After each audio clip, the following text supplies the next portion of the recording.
હવે આપણે તરંગ પ્રકાશશાસ્ત્રમાં સ્વાધ્યાયમાંથી લીધેલ એક એક્ઝામ્પલ એની વાત કરીએ, જેમાં આપણને કીધું છે લેમ્ડા જેટલી એકરંગી તરંગ લંબાઈ ધરાવતા પ્રકાશ સાથે કરેલા યંગના 2 સ્લિટના પ્રયોગમાં પડદા પરના જે બિંદુએ પથનો તફાવત લેમ્ડા જેટલો થાય ત્યાં તીવ્રતા કે જેટલી મળે છે। જો પથનો તફાવત λ/3 હોય તો ત્યાં તીવ્રતાનું મૂલ્ય કેટલું હશે। પ્રશ્નમાં આપણને વાત કરી છે કે એક પ્રકાશ છે અને યંગ નામના વૈજ્ઞાનિકે ડબલ સ્લિટનો પ્રયોગ કર્યો હતો, જેમાં એ પ્રયોગમાં જો પથનો તફાવત લેમ્ડા હોય તો એ સમયે કડા આપણને 2π મળે, 2π જેટલી કડા આપણને મળશે।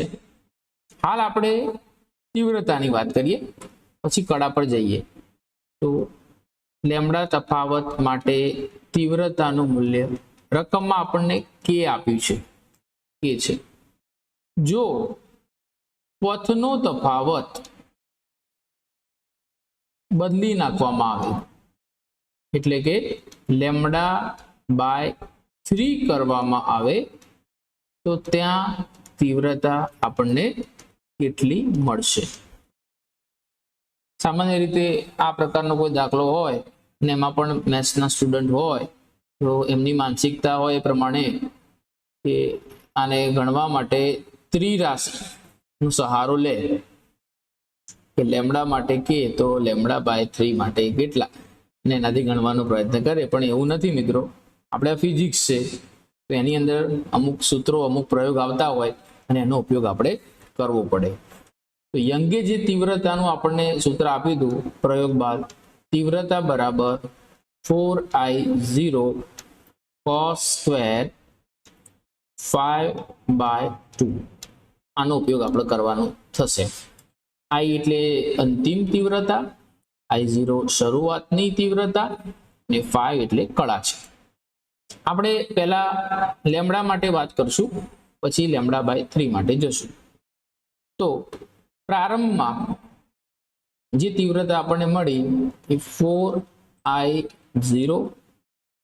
એક વસ્તુ અહીંયા સમજવી પડશે કે જો કોઈ પણ પ્રકાશનું તરંગ એક ચક્ર પૂરું કરે તો કાપેલ અંતર લેમ્ડા થાય। એક ચક્રમાં 1 લેમ્ડા જેટલું અંતર કાપે અને એ દરમિયાન મળતી કડા 2π હોય, લેમ્ડા હોય તો 2π આવે।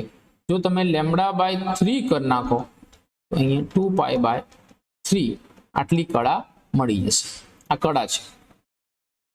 તો આપણે અહીંયા શરૂઆતમાં cos² 5 એટલે કડા, શરૂઆતમાં લેમ્ડા માટેની કડા 2π લીધેલી છે તો 2π/2 મળશે।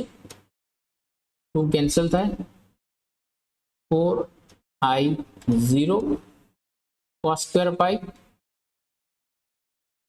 cos π નું મૂલ્ય -1 થાય, -1 નું સ્ક્વેર કરો તો પણ 1 જ થાય, એટલે અંતિમ તીવ્રતા તમને 4I0 મળે છે।